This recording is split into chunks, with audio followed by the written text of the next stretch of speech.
So, two big lessons today, one this morning, one this afternoon.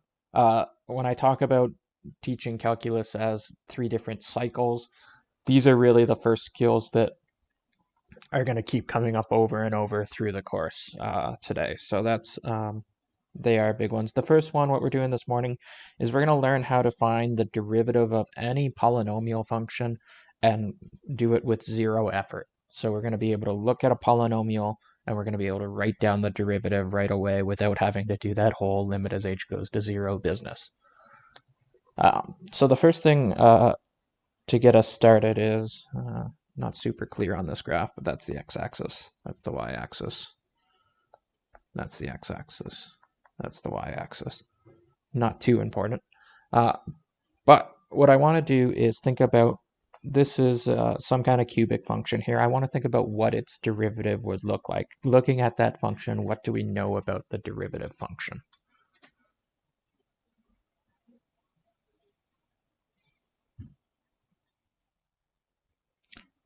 So this function's an odd degree. It looks like a cubic to me. So if I was to graph its slopes, what would I know for sure about that graph if I was going to graph the derivative? Is there any?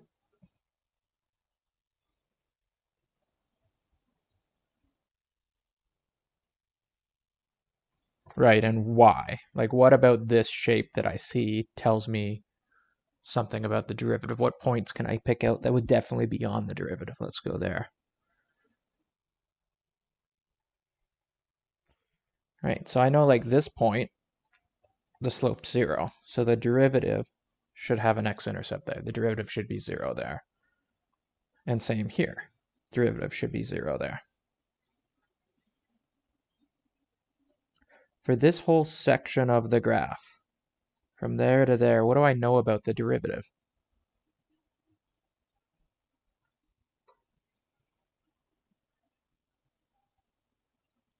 Yeah, so here the graph is increasing. The graph, these slopes are all positive. So up until that 0, I should be above the x-axis, something like that. And then at this point where it's 0, here we start decreasing. So the slope then has to be negative. The derivative has to be below. And eventually it's going to be negative, negative, negative, negative, negative. It's going to be 0 again at that point, at this x value. So it's somewhere I've got to kind of turn around and come back to 0. And then after that, positive. So it looks something like that, which, yeah, it does kind of look like a quadratic.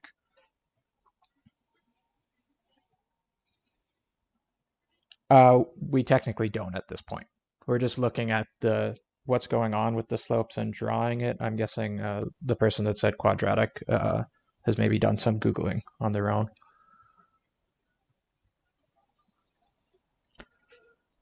So any questions about how I can look at the red graph, the original function, and kind of graph like a rough idea of what its slopes would have to look like?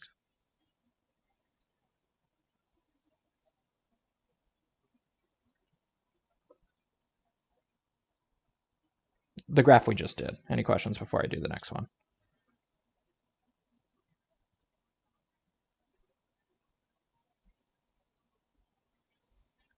So for the next one, I'm going to start with that same idea. These sort of turning points, I can look at them and see that the slope there is 0. So if I was going to graph the derivative,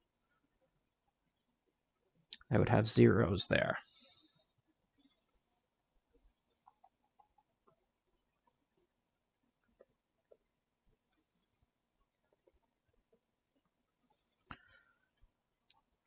And I know that this whole section of the curve up until that turning point has a negative slope. So I know that my derivative should be negative before that point. I don't know exactly what it looks like before that point, but I know it should be negative before that point. And then after that point, the function starts increasing, it's increasing, it's increasing, it's getting steeper, and then it's getting less steep, less steep, less steep, till it's got a slope of 0 again. So again, it's going to sort of come up and eventually turn around and go back to that 0. And then it's decreasing, it's getting more negative, and then it starts to slow down and flatten out again. It's going to dip down, come back up to that 0. And then from there on, it's increasing, so my derivative has to be positive.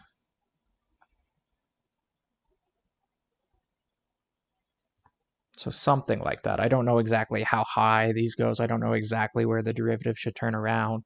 I'm just sort of guessing based on, I know where it's 0 and I know where the function's decreasing, so I know where the derivative should be negative.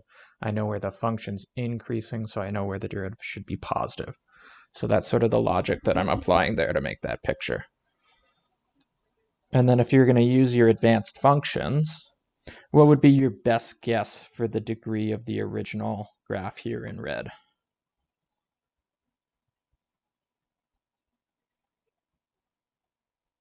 It's an even degree. Do you have a best guess at what number you would put on it?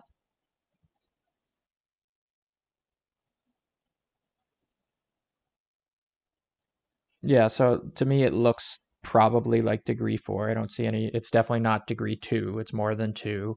I don't see any reason for it to be 6 or higher. I mean, it could be, like there's ways to disguise it, but my guess would be that this is a quartic based on the shape. And then this shape that we drew for the derivative, what's our best guess for its shape? Or its degree, sorry.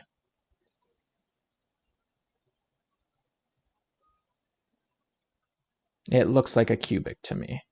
So here, this red graph looks cubic to me. Its derivative looked to be 1 degree less quadratic.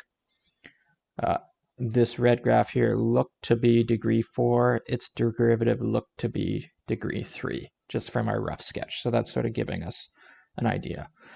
So what we're going to do is I'm going to remind you of something that maybe you saw in grade 11. You've definitely saw if you've taken data management already. But you can use what's called Pascal's triangle, which is this pattern here where you're adding the two things above. And sort of these numbers coincide with the coefficients of the degrees when you expand a binomial. So that's something that maybe you've seen. Doesn't matter if you've seen it or don't remember it. Basically, all I'm saying is to save us a bunch of work. If you were to expand x plus h squared, you get this. If you expand x plus h cubed, you get this. To the 4th power, you get that. Okay? So we'll just take that as a formula so that we don't have to write out the bracket 4 or 5 times and do all the expanding ourselves and combining of like terms. That would take too long. And what we're going to do is we're going to take from first principles, because technically that's the only way we know how to do it. We're going to go on separate pieces of paper and we're going to use these formulas from first principles, get the derivatives of these functions. And then I'll write them back here on this page all in a row, just the final answers, and we'll see if we all see the pattern. And I know some people have already looked up what the pattern's going to be, but if you know, please just kind of play along with me, because that'll be fun. So what I'm going to do is I'll show you the first one, what I'm going for, on a different piece of the note, and then maybe we'll split into 3 groups, and each group takes one of these to try. Okay?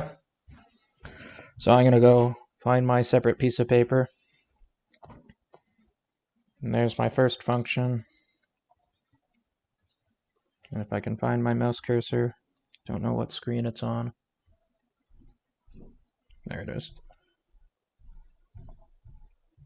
There's our formulas. Okay.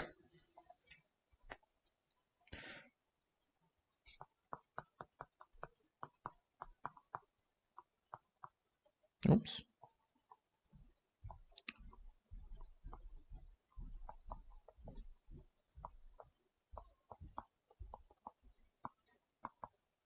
And so what I'm going to do is I'm going to use this formula on this big polynomial. And it's going to be an awful mess, but we'll get through.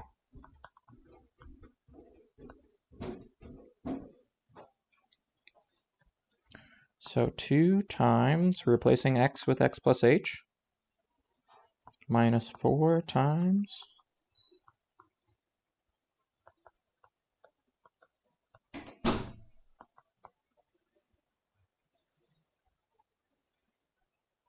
minus just the regular function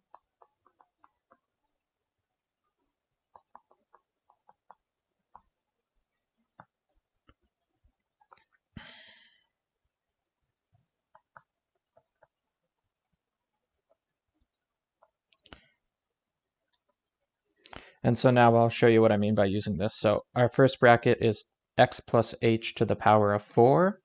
If we expand it, we should get this. So I'm just going to take all of those things and times them by 2. So I'm going to get 2x to the 4 plus 8x cubed h plus 12x squared h squared plus 8x h cubed plus 2h to the 4. Okay. And then I'm going to do the same thing with the x plus h cubed formula, and there's a negative 4 in front of that bracket, so I'll go ahead and times everything by negative 4 there.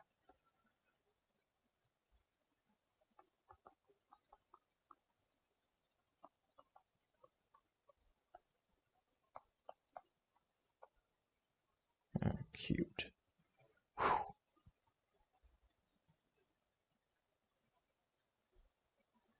And then I have a plus x plus h, or here, and a plus 3.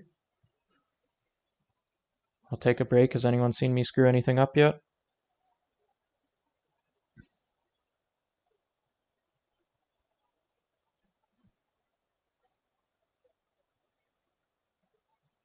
Okay, I'll bravely go ahead then.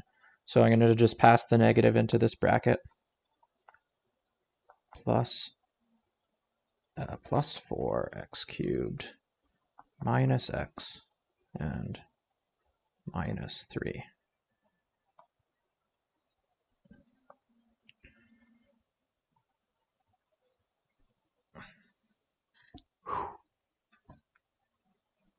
Are we still there?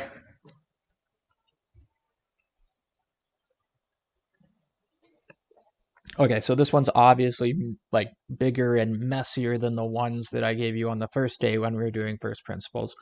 But at this point, using our kind of intuition of what we know should happen, what are we looking for to happen at this point?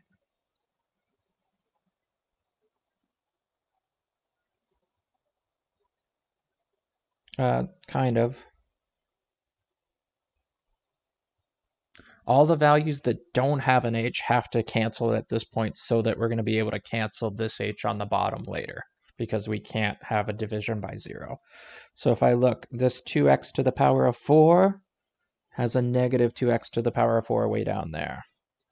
That one's got an h, I'm not going to worry about it. That one's got an h, that one's got an h, that one's got an h. This negative 4x cubed, oh, there's a positive 4x cubed down the road. Got an h, don't care, got an h, don't care, got an h. This normal x, minus x. This plus 3, minus 3. Whew. And then what's going to happen, everything else has an h left, so we can factor out an h from everything that's left, and that's going to cancel the h on the bottom in a second. And we're going to be left with 8x cubed plus 12x squared h plus 8xh squared plus 2h cubes minus 12x, that h got factored out, minus 12xh, and then minus 4h squared, and everything else is gone. And now that those h's have canceled, we can let h go to 0, and we get 8x cubed plus, that term's going to be 0 because there's an h still. This term's going to be 0 because there's an h still. That term's going to be 0 because there's an h still. That minus 12x stays around, minus 0, minus 0. And at the end of the day, we just have 8x cubed minus 12x as our derivative. Whew. Did I screw anything up?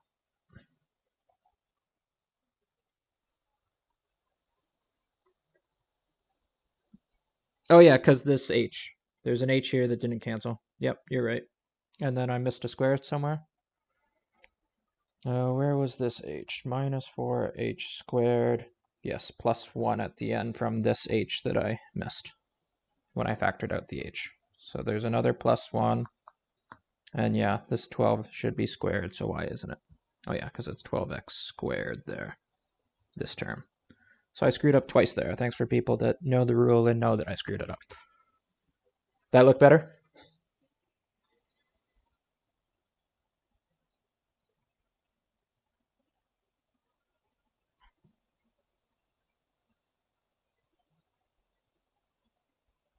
So yeah, those were my two x squared, my two messes up. I forgot the squared when I copied that term out, and I missed my plus h, which left me with a +1 at the end.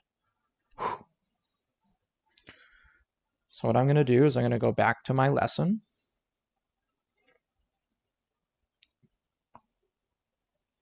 And I'm going to write the derivative answer here.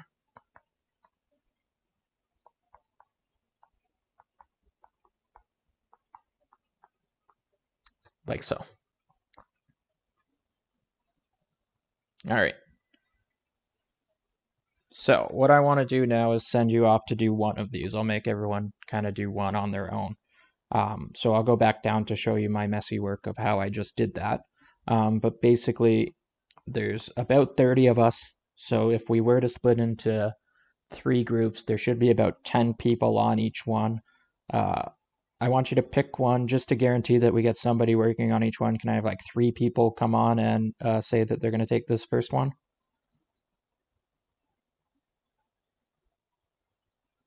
That's 1. Ooh, 1 more. Okay, so that's 3 for that one. I need at least 3 people to take on the next one.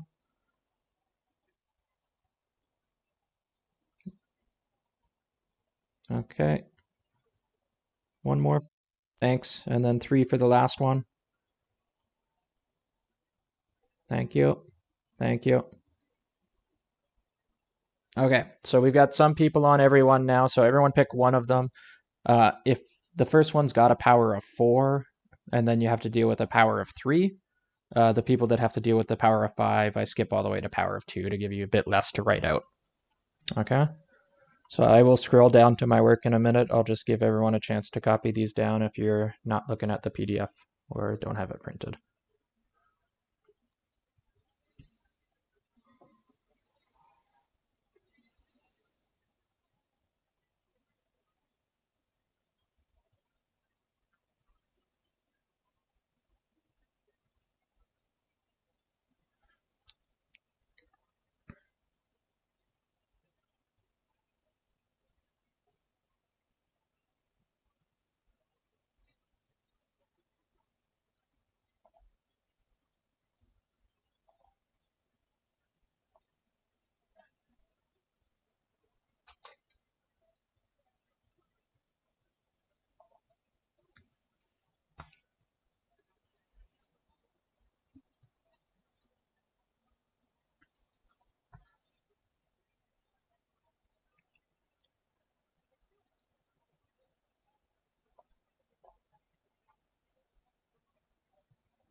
So I'm trying to keep everything important on the screen. So you've got your formulas up here, you've got the function that you're working on over here, and you've got my messy sample of how I did the first one.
And again, I have no idea how long to wait, so how are we doing out there?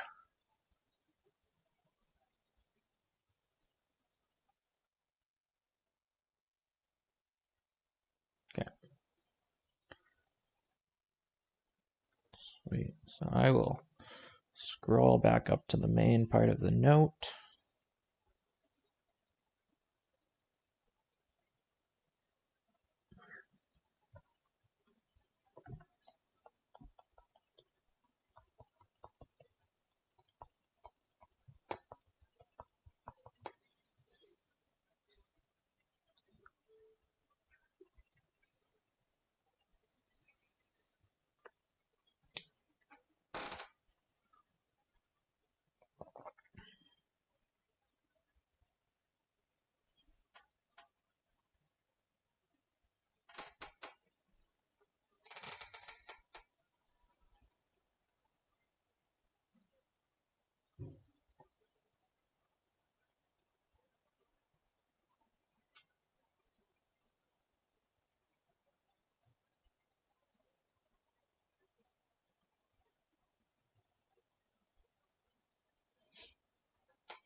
All right, and hopefully we're wrapping up our calculations. If you're not, don't sweat it too much. Uh, Even I screwed up twice when I was doing it, so you might be chasing a small mistake through. But can I get someone that did this first one to come on mic and tell me what you got?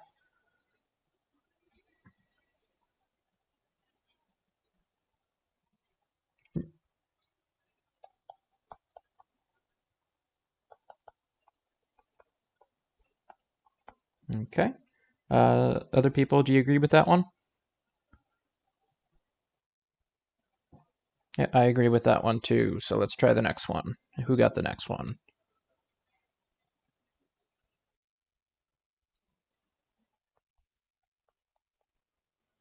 What was the rest of that? Sorry.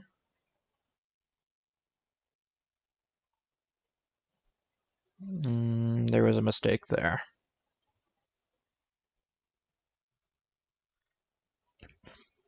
What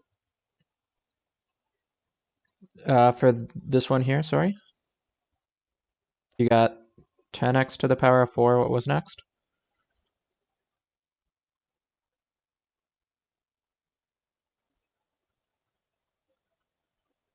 No, not for that one.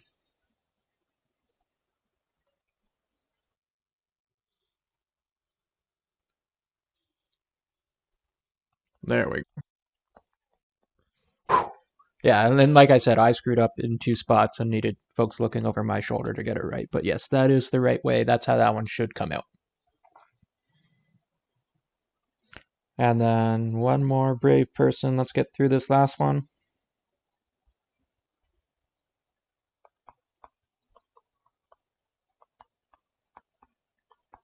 There we go. So what I'm going to do is I'll give everyone a few minutes because I didn't do any of those limits, but I knew people reading off their answers to me, I knew if they were right or wrong. Because I know I can look at this and I can write this down right away. I can look at this, I can write this down right away. I can look at this, I can write that down right away. So spend a couple minutes. Maybe you know the rule already. I'll give everyone a few minutes. Stare at it, see if you can figure out what's going on. What is the rule? How can I look at a polynomial and write down its derivative?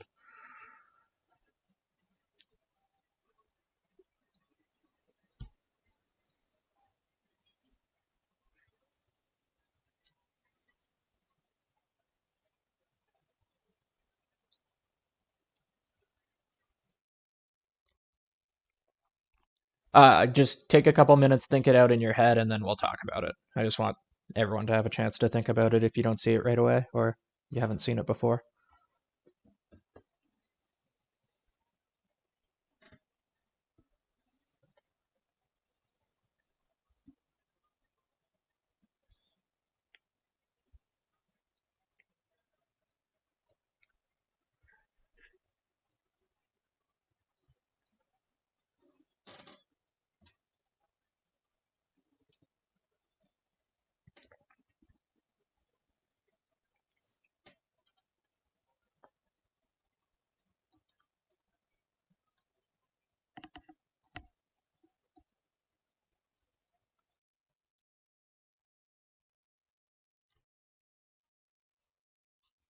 So that's the big, long, stupid way has a name. What's its name?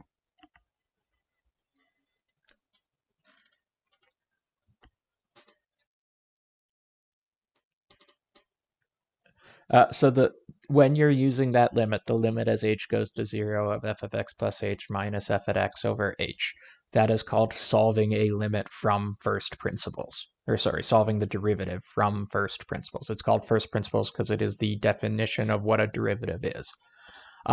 So on the test, I will have a question that says find this derivative from first principles. And that would mean that you would have to go through the whole limit and show me those steps. But that's one question. All the other questions, as soon as we learn rules that we don't have to do first principles, you get to use those rules on every other question that doesn't specifically ask for first principles. And then as we introduce new types of functions, like when we introduce trig functions in the next cycle, or exponential functions or logarithmic functions, we're going to have to go back to first principles because we won't have any rules for those. But then we'll do some with first principles and we'll figure out what the rule is and we'll go from there. So again, it's a skill that we need to have because every time we do something new, we need it. And we need that skill to get to these rules. But I'll only make you do it once on a test. And that's across all 3 tests. I think I make you do it just on the first one. So this will be fun. There's a little raise hand button on Meet. Hit that button if you think you see what the pattern is or know what the rule is going to be.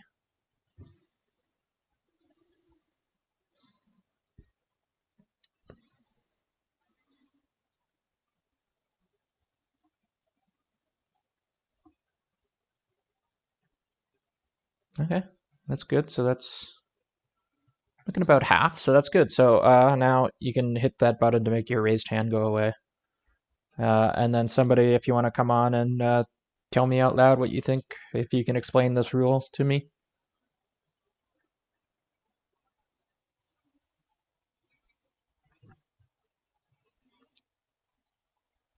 Okay, nice. So I take the coefficient 2 in front of the x to the 4 and multiply it by the 4, and that's where the 8 comes from. And the 3 of this exponent times the negative 4 makes the 12, and this coefficient of x to the power of 1 gets multiplied by the 1, and that's that 1 right there. Same thing, 4 times 2 makes the 8 in front, 3 times 8 makes the 24, 1 times negative 12 makes the negative 12. That's what's happening with all of our coefficients. And then all of our powers are 1 less. So x to the 4, x to the 3, x3, x2, x to the 1, x to the 0. No more x's. And then these terms at the end, the plus 3, the plus 2, the plus 4, the plus all that sort of stuff, what's going on with those?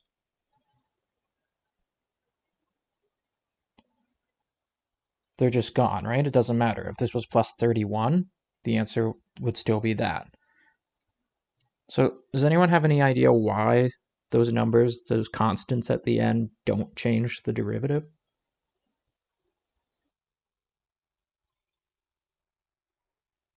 Right, so going back to like our transformation language from grade 11, changing that number at the end, that's a vertical shift. So I'd get this exact same, maybe I'll draw it in red.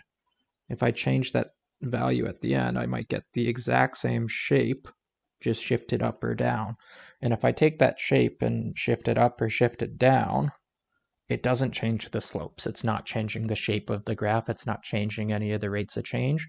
So it has no effect on the derivative. That's one way to think of it. These vertical shifts at the end don't change the slope.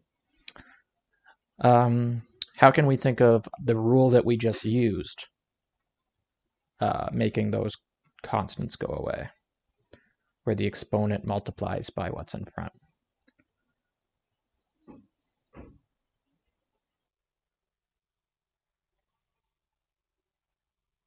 Right, so that's 3 times x to the 0. The 0 multiplies by the 3, and that term's now gone. So any constant has x to the power of 0. That's one other way to think about it. So you can think of it as an x to the 0. You can think of it as a vertical shift, not changing the shape. The last thing you can think about is derivatives are limits. In those limit properties, we said if we've got a bunch of things added or subtracted, we can just add or subtract their limits. So this means that a bunch of things added or subtracted, we can just add or subtract their derivatives. So I should be able to then take the derivative of all of these pieces and add the derivative of 3. And if we had y equals 3, what kind of graph is that?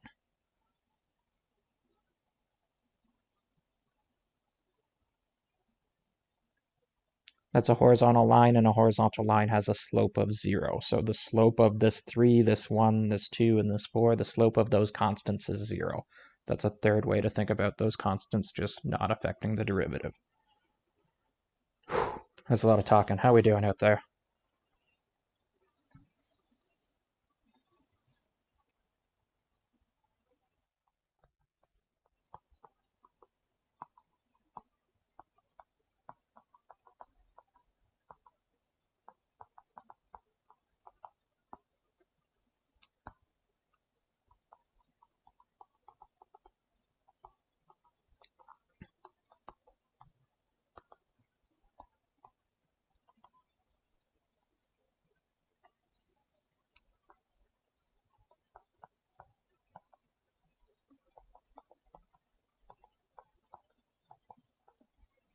So that's, I think those are the words that were said out loud. For each term, multiply the coefficient by the exponent, and then lower the exponent by 1 is what we're doing. The constants at the end disappear. That's another thing we have to think about. If you want it as a formula, if you have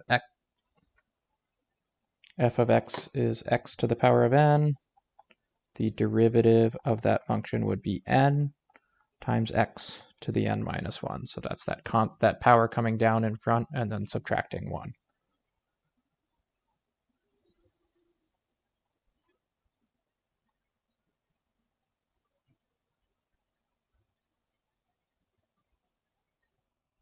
Any questions about that?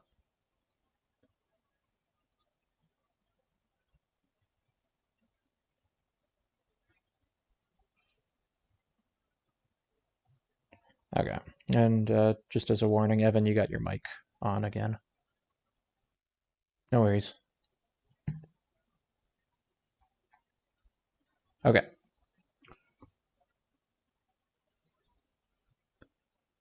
So what's lovely about this rule is it helps us get a lot of other things.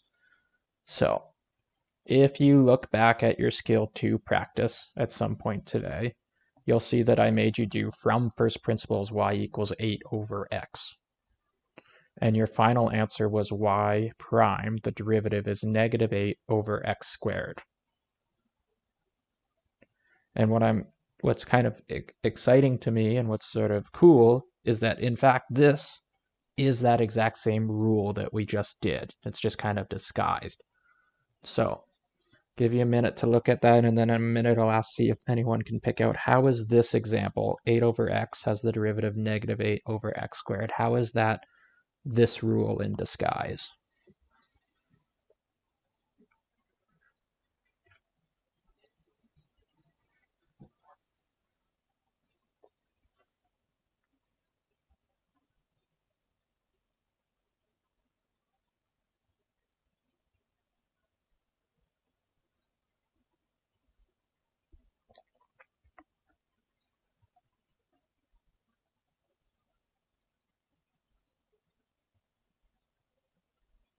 And then I'll see if anybody can see that. Anyone see it and able to come on mic?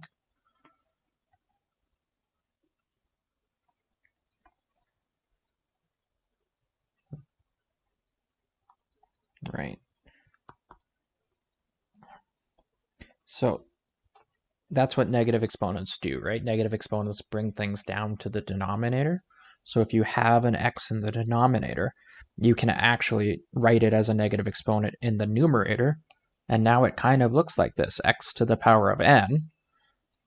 And what's kind of incredible is that the same rule works. Even though it's a negative exponent, bring that -1 times 8 is -8, and then lower the exponent by 1. Subtract 1 from this exponent. The mistake people would make is they make the exponent 0, but 1 less than -1 is in fact -2.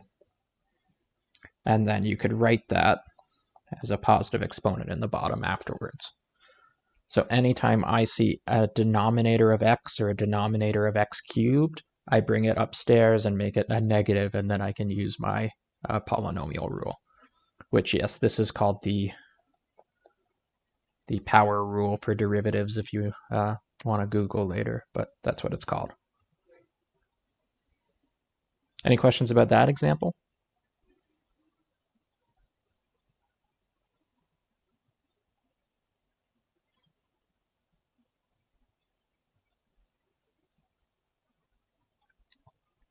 Okay, because also in that homework, I made you do the square root of x, and you got 1/2 root x. And my claim again is that this is the same rule. It is this rule in disguise. So how can we undisguise that example? How could I write this function so I can use this rule? Yeah, go ahead.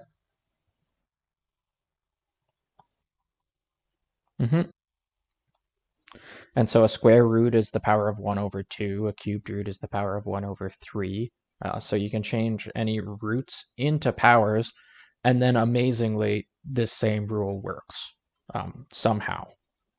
There's no reason in the examples that we did to think that this rule would work for fractional exponents. We didn't have, like, there's no Pascal's triangle for expanding x plus h to the power of a half, but it does work. So you bring the exponent down in front, and you get 1/2, and then you lower the exponent by 1, so 1/2 minus 1 is -1/2. And then if you wanted, the negative brings it into the bottom. The power of a half is a square root again, so you could write it that way. And same thing happens with cubed root. You got to be careful with cubed root, x to 1/3. When you're doing the derivative of that, the 1/3 comes in front, and then you're subtracting 1 from a third, so you're subtracting 3/3 from 1/3. You'll get -2/3 there. You just got to be careful with that. It's always subtract 1. I see a lot of people would write -1/3 there because they remember this became -1/2. And it's only -1/2 because I subtracted 1.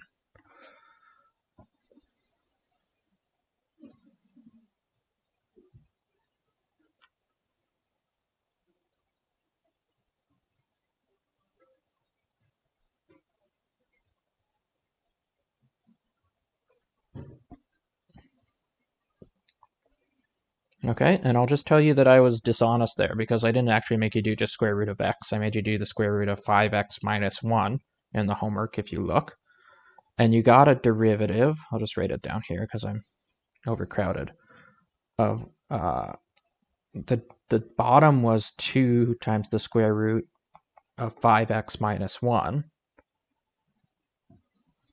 but the top was 5. And there's no reason just in this rule why that 5 shows up on top. So for now, I'll just write, there's something else going on that we haven't learned about yet. So this power rule that we call it, it works when the base is just x.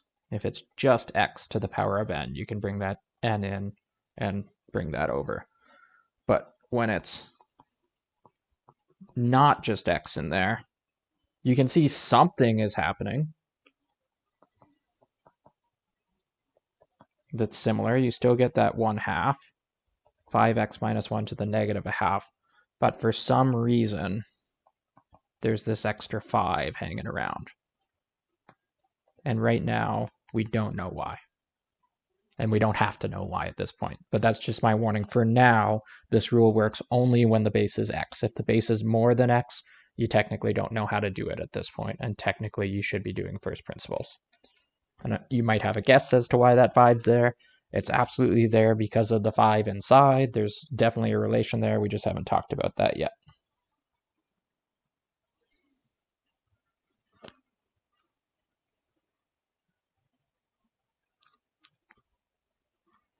Any questions about any of that?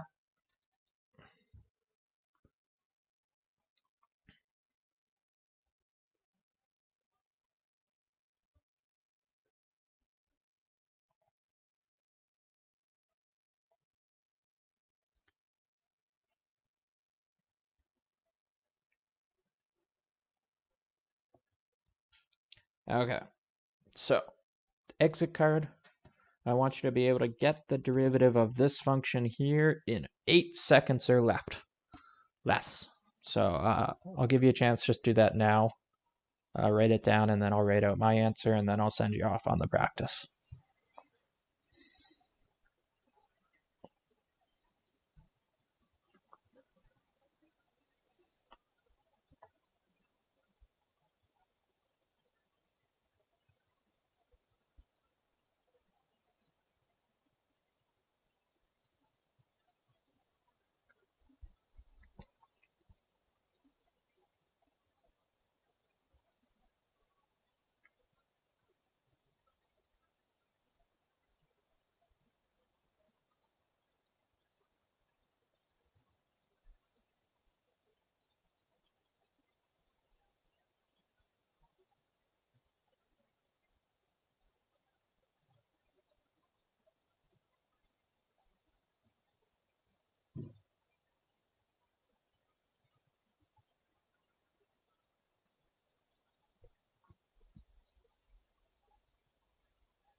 Okay, so that was like 60 seconds, and I thought it should take 8. So I'm hoping you've got an answer down. As I write my answer, I'm going to show you a couple things that I do not want to see on tests. So I'm going to walk you through a couple of communication pitfalls that I see people do. So what I don't want to see is the next line start with equals 35x to the 6. I don't want to see the next line starting like that. Why might I not want to see the next line starting like that?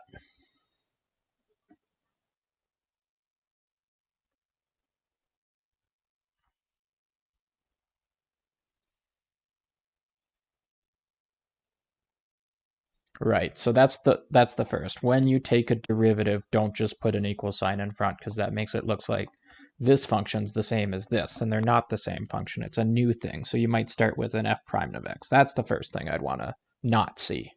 Don't just start with an equal sign. Make sure you're putting that f prime, or if you're feeling fancy in German, dy by dx. One of those two things in front.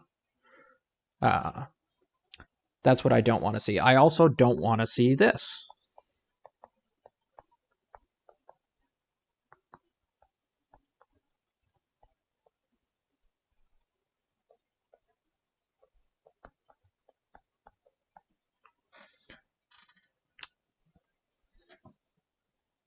What's wrong with that?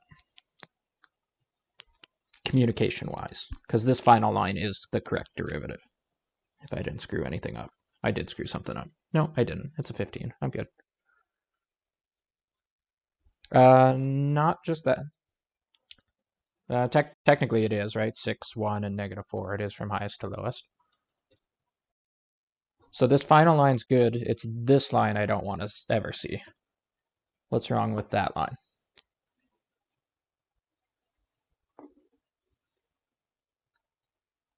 Right. So I've got this sort of Frankenstein function on this middle line that's not the original, and it's not the derivative. 35x to the 6 is part of the derivative. Minus 6x is part of the derivative. 5x to the minus 3, that's part of the original. I had to rewrite part of the original before I could do the derivative. So what I would want to see, if you have a negative exponent or a root that you need to rewrite as an exponent, don't start with the derivative. Do one line where you do just the original rewritten. So it is proper to have an equal sign there because I have just the original function rewritten in a way that's nice. So that's still the original. And then I take the derivative with the power rule once everything looks like I can get it without any thought. Okay.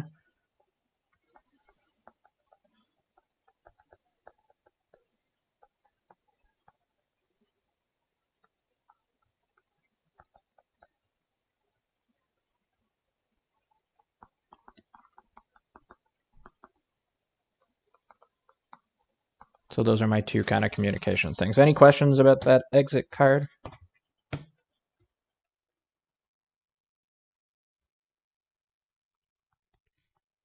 Excellent question. It depends on what you're doing. You can rate it like that. If the question is like just find the derivative, like boom, I found the derivative, I have a -4 in there, I don't care, right? So that is technically a derivative. If you had to do anything with this derivative, if you had to solve something with it next, you're probably going to want this 4 in the bottom. But for a lot of questions that are just get the derivative, even on the test, I'll say find the derivative first line only is the as their functions get more complicated. Basically, just get to a line that is the derivative and don't worry about simplifying it.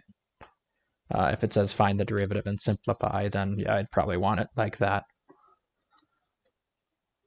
But I'm not particularly picky when it comes to if your answer is correct. If I didn't specify in the question how I want it written, then I probably don't care how I want it written.